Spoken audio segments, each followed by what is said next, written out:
Here's something not so good, though. The national debt creeping up on $20 trillion. It's a result of many factors, like the hangover from the Great Recession. Others blame overspending. Why should you care? And will the new White House do anything to lower that number? Rich Edson live in D.C. with that. Rich. Well, John, the federal government owes $19 trillion, more than $900 billion, and budget experts say that number will grow larger and faster. At the turn of the century, the national debt was about $5.5 trillion. And during the presidential election, candidates continued to promise voters more plans that would likely add even more to the national debt.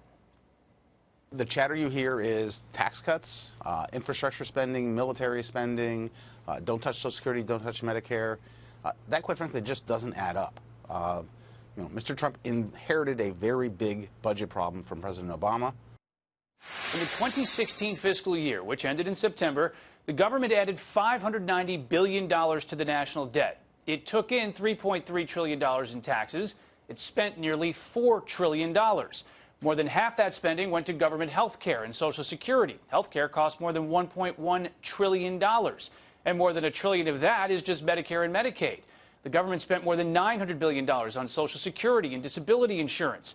Defense cost about $580 billion. The government spent $300 billion in programs for low-income Americans, $164 billion on federal retirement benefits, more than $100 billion on veterans programs, and about $600 billion on everything else the government does, like transportation, research, education, international affairs, and housing.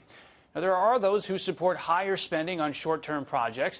They argue borrowing costs are low now, meaning it is a good time for the government to improve its infrastructure. But that is, of course, much different than the long-term budget problems, which, as Doug Holtz-Eakin points out, has to do with health care costs, since so much of the federal budget has to do with health care. John?